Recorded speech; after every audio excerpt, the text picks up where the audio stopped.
જ્યારે આપણે કોઈ ઉત્તમ કાર્ય માટે જતા હોઈએ અને સામેથી કોઈની બારાત જતી હોય તો એને અપશુકન માનવામાં આવે, અને કોઈ ઉત્તમ કાર્ય કરવા માટે જતા હો અને સામેથી કોઈની અંતિમ યાત્રા જતી હોય ને તો એને શગુન માનવામાં આવે.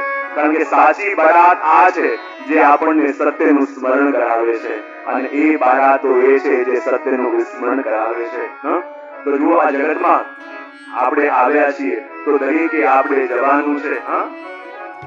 દરેકે આપણે જવાનું છે, અને નથી કોઈ તાર આવવાની, નથી કોઈ ટપાલ આવવાની. જયારે બુલાવો આવશે તો કઈ ઘડી આપણી છેલ્લી હશે એ આપણે જાણતા નથી.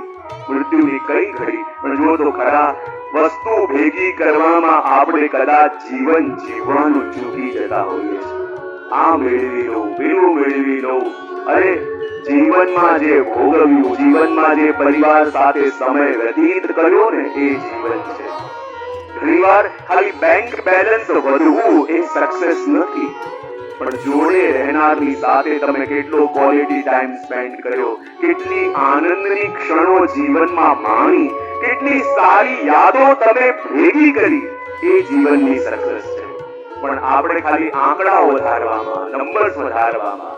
હું ઘણી આપણો પ્રસંગ કહેતો ને કે જ્યારે વ્યક્તિ, અને આપણે શું કરીએ છીએ, આપણે જીવનની આનંદની ક્ષણો જે જીવનમાં આવતી હોય ને એ આનંદની ક્ષણોને પણ આપણે પોસ્ટપોન્ડ કરતા હોઈએ. ઘણી આનંદની ક્ષણો આવે કે જેમાં આપણે પરિવાર સાથે આનંદ કરી શકતા, પરિવાર સાથે ન કરી શકતા. ના, હજી થોડું દોડી લઉં, હજી ભેગું કરી લઉં, હજી ભાગી લઉં, પછી પરિવાર સાથે રહીશ, પછી એમની સાથે ક્યાંક બહાર જઈશ, આનંદ કરીશ.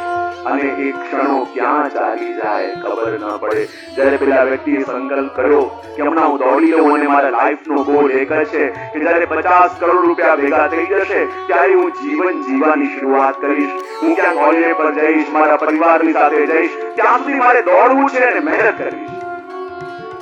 એના પરિવાર વાળા કહેતા થોડો સમય તો અમને આપો, અમારી સાથે ક્યાંક બહાર તો આવો. પેલો કે ના, હું બધું કરીશ પણ મારું ગોલ છે કે 50 કરોડ ભેગા થઈ જાય પછી આપણે ક્યાંક હોલિડે હોમ લઈશું, ત્યાં જઈને રહીશું અને પછી આરામથી જીવન આપણે જીવીશું, ક્યાંય ભાગવું નહીં પડે.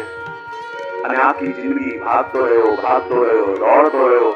અને જ્યારે એના જીવનમાં 50 કરોડ ભેગા થયા અને એને નક્કી કર્યું કે મારા લાઈફનો ગોલ પૂરો થયો, 50 કરોડ રૂપિયા ભેગા થઈ ગયા છે, આખી જિંદગી હું ક્યાંય બહાર ગયો નહીં, ન પરિવારને સમય આપ્યો, ન કોઈની સાથે બેસીને વાતો કરી છે, અને આજે મારા જીવનનો ઉદ્દેશ પૂરો થયો, 50 કરોડ રૂપિયા ભેગા થઈ ગયા, હવે હું જીવન જીવવાની શરૂઆત કરીશ.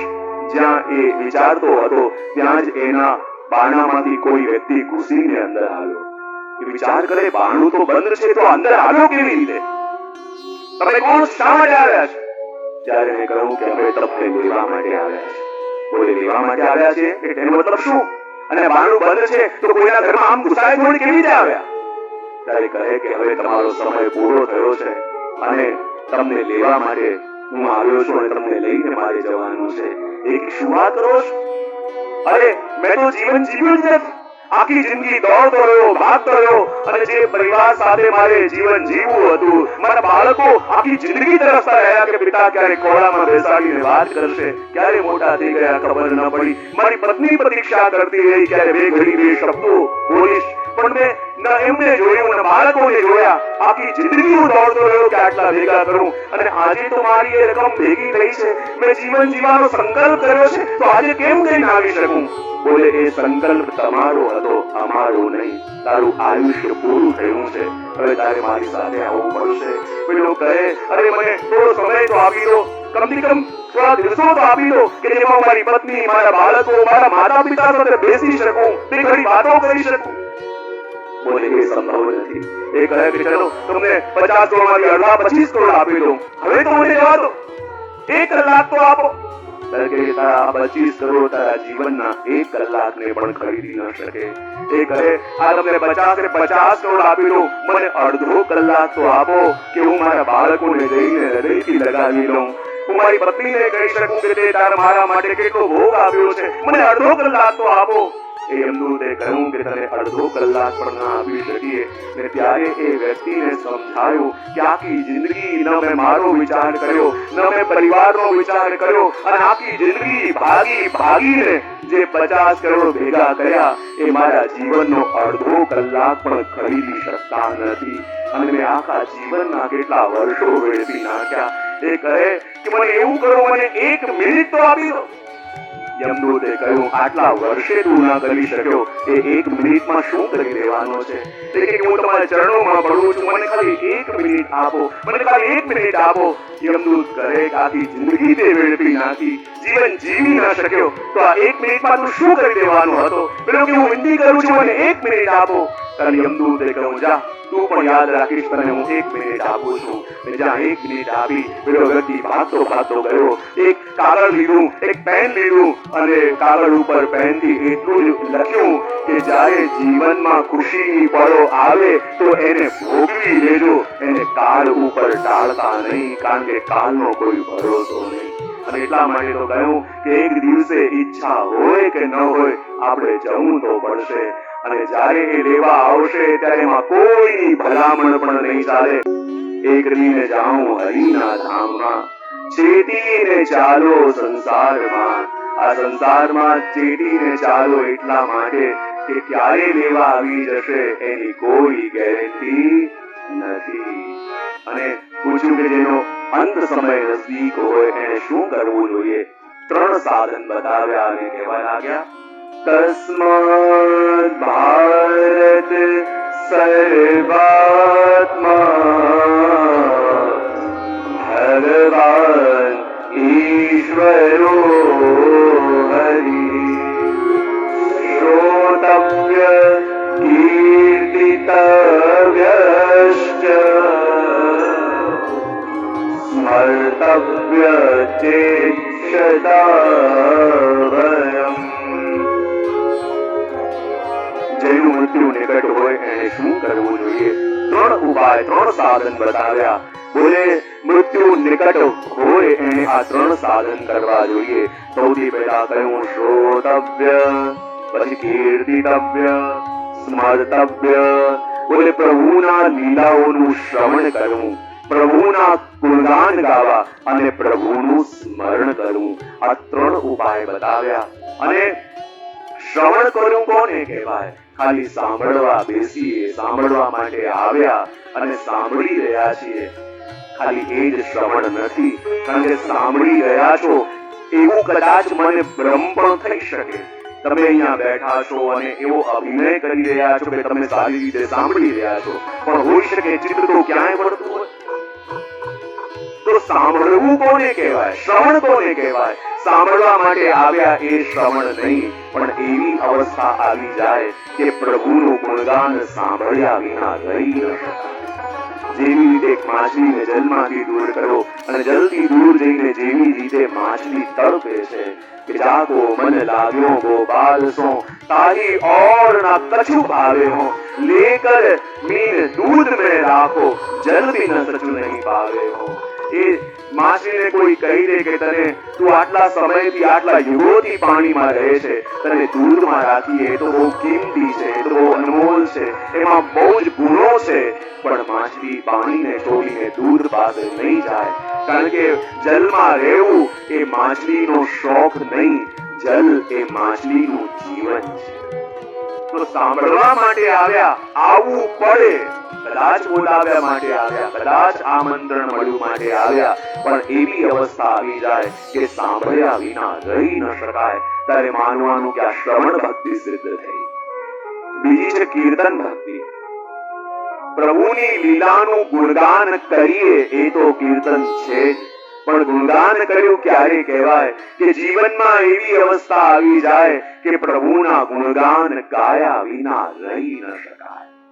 જેવી રીતે ગોપીઓ પ્રયત્ન કરે છે કે અમારા મુખમાંથી પ્રભુનું નામ ના આવે, અમારી પ્રીત દુનિયા જાણી ન જાય, પ્રયત્ન કરે છે કે પ્રભુનું નામ ન લઈએ, પણ જાય છે વેચવા માટે માખણ, પણ મુક્તિ નીકળે છે અરે કોઈ માધવ લો, અરે કોઈ માધવ લો, અરે કોઈ માધવ લો. પ્રયત્ન કરે છે કે મુખમાંથી ન પ્રગટે તો પણ એનું નામ જ્યારે પ્રગટવા લાગે ત્યારે માનવાનું કે આ કીર્તન ભક્તિ સિદ્ધ થઈ છે. અને ત્રીજી અવસ્થા છે પ્રભુની લીલાનું સ્મરણ. જો કીર્તન અને શ્રવણ કરતા પણ ઉત્તમ અવસ્થા બધાય શ્રવણની. કારણ કે તમે સ્મરણ, કારણ કે તમે અહીંયા બેસીને શ્રવણ કરો છો, બધા જુએ છે.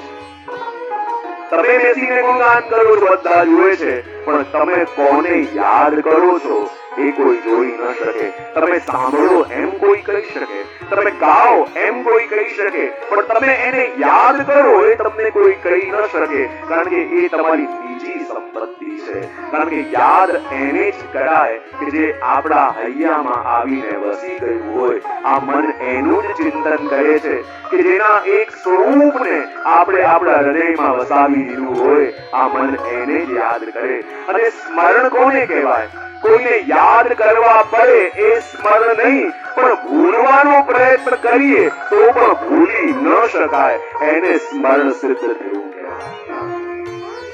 નારદજી ચાલતા ચાલતા જતા હતા અને પેલી ગોપી આંખ બંધ કરીને તપ કરે. નારદજી કે શું કરે છે? બોલે તપ કરીને મારે વરદાન લેવું છે. બોલે શું વરદાન લેવું છે? બોલે તપ કરીને વિધાતા પ્રસન્ન થાય તો મારે વરદાન માંગવું છે કે એવી કૃપા કરો કે એક ક્ષણ માટે તો આ શ્યામને ભૂલું કે ઘરના બીજા કામ કરી શકું. એવું વરદાન આપો કે ક્ષણ માટે એને ભૂલું. નારદજી વિચાર કરે, મોટા મોટા યોગીઓ તપસ્યા કરે છે એના માટે કે એક ક્ષણ માટે તો શ્યામનું સ્મરણ થઈ આવે. અને આ વજની ગોપી કેવી છે જે તપ કરીને માંગવા માંગે છે કે એવી કૃપા કરો કે એક ક્ષણ માટે તો એને ભૂલું કે બીજા કામ કરું. હું તો જતો હતો તીર્થ કરવા માટે, પણ તમારાથી મોટો ચાલતો ફરતો તીર્થ મને ક્યાં મળશે? નારદજી એમની પરિક્રમા કરી દીધી. એને શ્રવણ કહેવાય. આગળ પ્રશ્ન પૂછાયો, કૃપા કરી બતાવો ભગવાન આ જગતનું સર્જન કેવી રીતે કરે છે?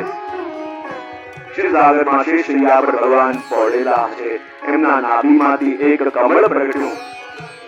અને જ્યારે કમળ પ્રગટ્યું અને કમળ ઊંચે ઊંચે ગયું, ખીલ્યું, એમાંથી બ્રહ્માજી પ્રગટ્યા. ચારો તરફ જોવા લાગ્યા, હું ક્યાંથી આવ્યો? ચતુર્મુખ થયા. વિચાર કરે કે આ કમળમાંથી હું પ્રગટ્યો છું, પણ આ કમળ જલમાં કોના આધારે રહેલું છે એ જોવા માટે અનેક વર્ષો સુધી કમળની નાલ પકડીને નીચે ઉતરતા રહ્યા. પણ કમળ કોના આધારે ટક્યું છે એમને ખબર ના પડી. ખાલી જલમાંથી બે વર્ણ સંભળાયા, તપ તપ. લાગ્યું જેણે મારું સર્જન કર્યું છે એનો આ ઉદ્દેશ છે કે હું તપ કરું. દિવ્ય સહસ્ત્ર વર્ષો સુધી બ્રહ્માજીએ તપ કર્યું. ભગવાન સામે પ્રગટ્યા. નેત્રોમાં નેત્ર પરોવી પોતાના ગોલોક ધામના દર્શન પણ કરાવ્યા. અને બ્રહ્માજીને કહ્યું કે આ સૃષ્ટિના સર્જનનું કાર્ય આગળ વધારો. અને જ્યાં સૃષ્ટિના સર્જનનું કાર્ય સોંપ્યું, બ્રહ્માજી કે પ્રભુ આપની આજ્ઞાનું પાલન તો કરું, પણ સૌથી પહેલા આ વસ્તુ મને આપો. બોલે શું?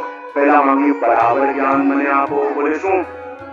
પ્રભુ આ સુધી જેટલા અવતાર આપના થયા અને થવાના છે એનું જ્ઞાન મને મળી જાય. બીજું માંગ્યું ક્રીડા જ્ઞાન. ક્રીડા જ્ઞાન કરીને કહ્યું કે પ્રભુ જેવી રીતે એક માકડી પોતાના મુખમાંથી જાળ કાઢે છે અને જ્યારે પોતાનું કાર્ય થઈ જાય એ જાળને પોતાની અંદર સમાહિત કરી દે છે, બરાબર એવી રીતે ભગવાન આપ પણ પોતાનામાંથી જગત પ્રગટાવો છો. કાર્ય સંપન્ન થાય એનો લય પોતાની અંદર જ કરી દો છો, એ જ્ઞાન મને થાય. ત્રીજું માંગ્યું શિક્ષા. અને કહ્યું પ્રભુ એવી કૃપા કરો કે જે કાર્ય આપ મારાથી કરાવવા માંગો છો એનાથી અતિરિક્ત ઓર કોઈ કાર્યમાં મારું મન ન જાય. અને ચોથું માંગ્યું ગર્વા ભાવ કે પ્રભુ મનુષ્યનો સ્વભાવ છે થોડું કાર્ય થાય તો પણ ગર્વ થવા લાગે. આપ તો સૃષ્ટિના સર્જનનું કાર્ય સોંપો છો, એવી કૃપા કરો કે એનો ગર્વ મને ના થાય. અને આ ચારે વસ્તુ આપવા માટે ભગવાને ચતુશ્લોકી ભાગવતનો ઉપદેશ આપ્યો અને કહેવા લાગ્યા